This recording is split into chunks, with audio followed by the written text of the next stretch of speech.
Hi everyone. Today I want to talk about the PowerSkills economy. And I want to start with a fairly profound question. If we have a recession, will unemployment increase? Will it get easier to hire people? Well, I have a thesis that the answer is probably no. We are in a new high employment, low unemployment environment for some time to come.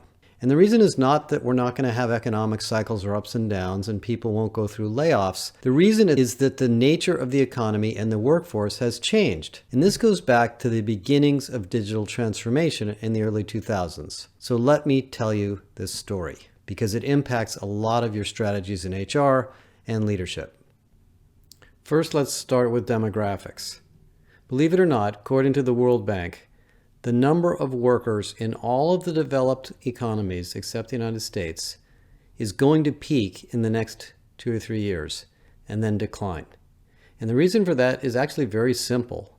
Even though people are living longer and working more years, the fertility rate and the rate of marriage and the delay of marriage is reducing the number of young people. In fact, the fertility rate is below 2.1, which is the replacement rate, in almost every major country, and it's significantly low in countries like Japan, Germany, the Nordics, and even the UK, and the United States, by the way, which means that the population itself that works will either be flat to declining. But people are also working remotely and in gig work, so we've created this fractal workforce where there's fewer people, and most of us have the opportunity to make money in multiple ways. Not everybody, but quite a few. And therefore, the demand for employees is not going to be met by supply. Now, that sounds kind of simple, and you would assume that automation would fix this. And so, as I discussed in the article I published today, the theory circa 2016 from Oxford Economics was that 47% of jobs were going to be automated. That is completely wrong. And I don't know if the guys who wrote all that stuff are thinking about this the same way I am, but automation has not eliminated jobs. It creates jobs. I've made this point in speeches for many years. I used to work in the 1970s in a company that had no computers, no email, no voicemail. If we needed to type a letter, we wrote it out by hand and we went to the steno pool. I'm not kidding. And there were about 10 or 15 women in there with typewriters or word processors. And we would stick it in the inbox. They would take it into their queue. Somebody would type it up and I would get back a typed version on a piece of paper. Huge amount of work, huge amount of labor to just do something as simple as typing a letter. Well, obviously we've gone multiple orders of magnitude beyond that. Not only do we have word processors and computers, but we can talk to the computers and they write this stuff. We don't even have to type anymore. Pretty soon, I suppose, we'll just think and then the words will come out. So you'd assume that all of those people that were stenographers, typists, they used to be called, or front office administrators would be gone, out of work.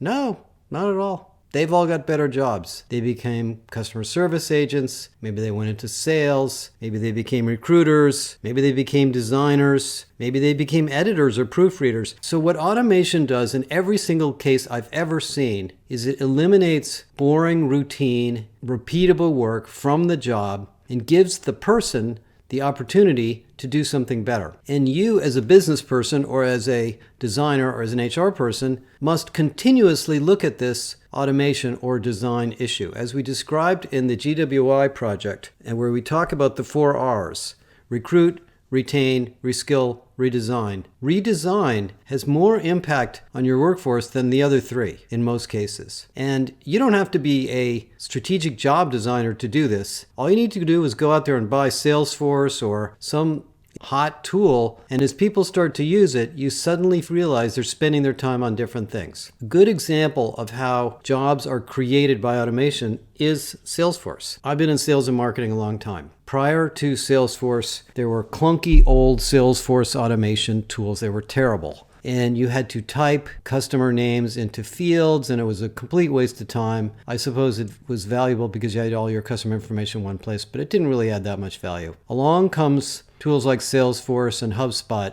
and all of a sudden, people realized it wasn't really a problem of storing customer names. It was a problem of sharing leads, combining customer information with lead information and opportunity information, and letting salespeople spend their time more strategically and share information with each other rather than dig into their Rolodex to try to figure out who to call every day and make call after call after call. And so the implementation of Salesforce, which I've been involved in several companies, and most of you probably have, changed the role of the salesperson to be a much more high-performing, high-productive, collaborative job. Did it do away with the number of salespeople needed?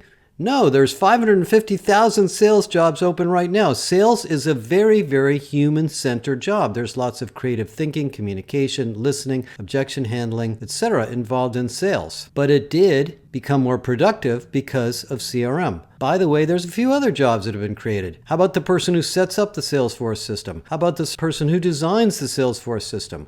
How about the person who does the back office integration of the Salesforce system? How about the person that does digital marketing, that does digital marketing analytics, etc., etc.? Those jobs did not exist in the 1980s. There were no jobs like that. So what happened is this one domain of automation, just in sales and marketing, has created this whole flurry of new high-value jobs in exchange for more productive activities by the population that they're targeted to use. And this is going on in every single part of business. If you run a call center and you buy call center automation technology to better route calls, or you give customers a chatbot that's intelligent, you don't get rid of the call center. The call center people are monitoring the chatbot. They're teaching it, they're training it, they're improving it. They're getting better at their jobs. They're understanding what questions people are asking so they can answer them faster. They're putting together more self-service. But the human part of the job never goes away. And the reason for that is we are value-creating people. Our businesses are always finding ways to add value. If we automate a routine thing, we're going to add value on top of that. At least if you're a good business person, you are. You're not just going to automate it and leave it. And that's true even in social media. If you look at Google or Facebook, Meta, or most of these social systems, they have hundreds of thousands of employees behind the scenes looking at the data, looking at the information, finding bad photos, curating, deciding what should be on, what shouldn't be on. Those are things machines can't do yet. Yes, maybe they eventually will, and then there'll be something else for humans to do. We just finished doing this in healthcare. We're going to be doing this industry by industry. And what this means is that the automation and the AI and the technology that's entered the workforce has actually created a benefit for most of us.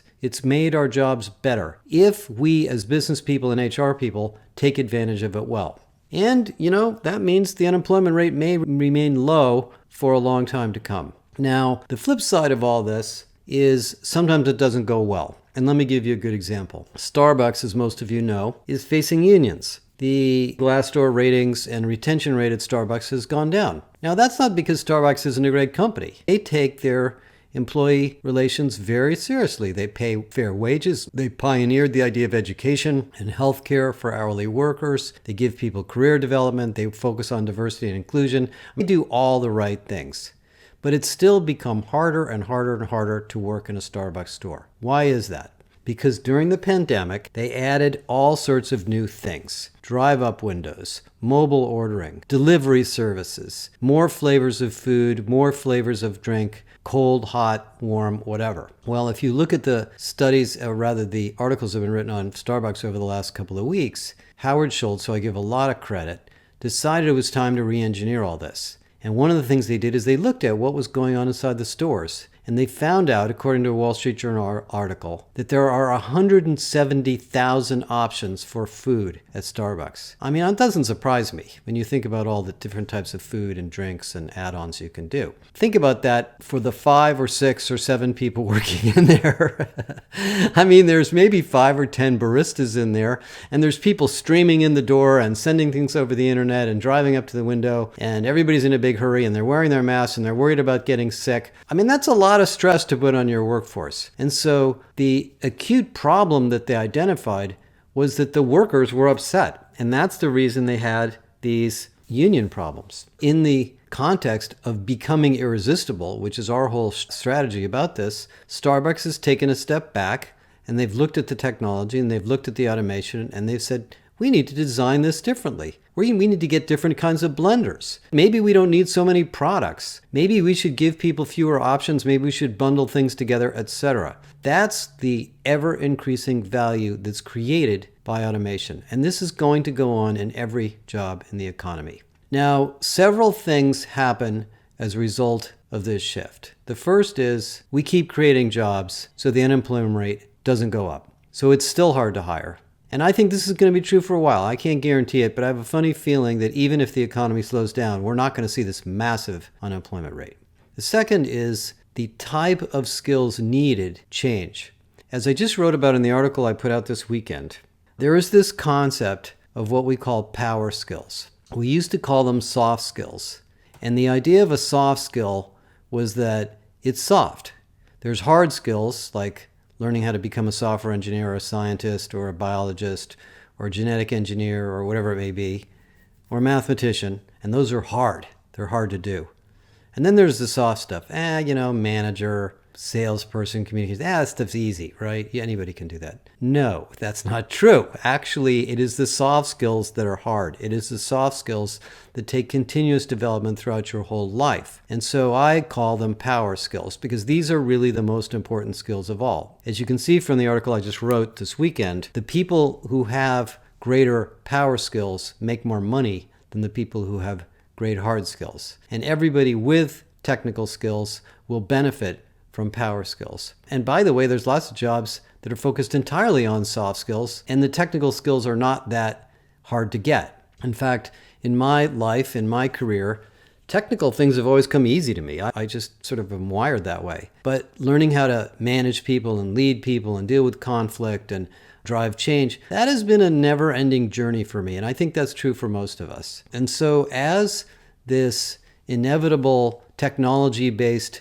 re-engineering continues in the workforce, in the job market, people are going to have to get better and better at these human skills because automation is taking away a lot of the what we used to call technical things. Even writing code is being done automatically. A low-code system or no code is essentially saying, hey, we don't need software engineers anymore. It's just drag and drop. You need to be a designer. You need to know what the customers need. You need to be a good consultant. But the heck with writing code. That's a waste of time. I mean, at some point, writing code may become not really that valuable. Can't guarantee that, but I think it'll become much more automated. Now, what does this all imply? A couple of things. First of all, for people in HR and the talent part of the company, you need to look at the jobs you have. You need to look at the skills that are currently in demand among those jobs and continuously reevaluate whether they're well organized, whether you are continuously breaking them down and offloading the skills that can be automated or done by lower wage people, creating more talent pipelines, find the adjacency of those skills across jobs so you can move people into those jobs from related jobs, and do what Greg Till from Providence calls decomposition of work. Break work into steps or tasks and see if one person should be doing all of that. There's this wonderful concept in the healthcare industry called working at the top of your license. And the idea of that is that if you're a nurse and you're registered as a nurse and you've spent your career becoming a nurse, there's no reason for you to be taking out the garbage, sweeping the floor, filling out forms if somebody else can do that for you because you're getting paid $50, $75 an hour or more and you have some specialized skills.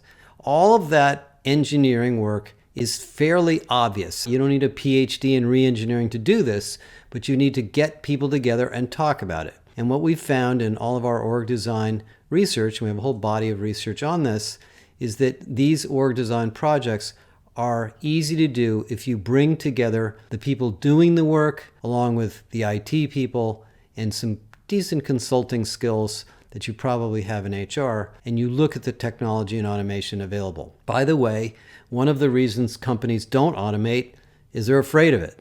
And what happens when you're afraid of it is you fall behind. If you read the article that I wrote, there's an interesting study that looks at countries that have high degrees of non-routine work versus countries that have high degrees of routine work. In other words, the routine work countries don't have a lot of automation. Those countries are economically very slow-growing countries, and they are falling behind. So if you're afraid of technology or you somehow don't believe that it's going to help, you're going to suffer from that. It's like if we still had a steno pool in our company and there were 10 people sitting around typing for us, obviously we wouldn't be very productive as analysts. I don't need to tell you, what it means for us. We use all sorts of things. We have Microsoft Teams, we use Otter, we have voice recordings, we have video. I mean, we do all sorts of stuff that really automates our work tremendously. And in a relatively small company, we can produce pretty high volumes of stuff in a way that I couldn't even do 10 years ago when I was doing this prior to Deloitte. The second thing that's critical in this evolution to PowerSkills is you need to figure out how you're going to define and build PowerSkills in your company. Last week, I spent almost an entire day with one of the largest tech companies in the world talking about management and leadership. They're building a management and leadership academy. And they've done this before, but they're doing it in a new way. And what they've discovered, as most companies know, is that most managers in companies are new to the job. They learn as they go. And there's all sorts of philosophical and human-centered decisions they need to make on behalf of their teams. And different companies deal with teamwork and leadership in different ways. Some companies are highly competitive, highly execution-oriented, and they don't suffer fools lightly. Other companies are very developmental and growth-oriented. You should really talk about what your culture is and what are the power skills that you believe are important to you, and how are you going to develop them and reward them inside of your company? Because the march of technology is going to continue. There will be automation whether you like it or not. There will be new tools, but these power skills will remain as the keys to growth and success into the future. The third thing that I would point out is that this whole topic of leadership, management, soft skills is really kind of a big red ocean. It's very confusing. I talk to vendors in this space all the time, and I would venture there's probably 10,000 books on leadership, probably 200 or 300 leadership assessment models, many hundreds of leadership consulting firms, many self-proclaimed best-selling authors, and by the way, lots of academic research. And so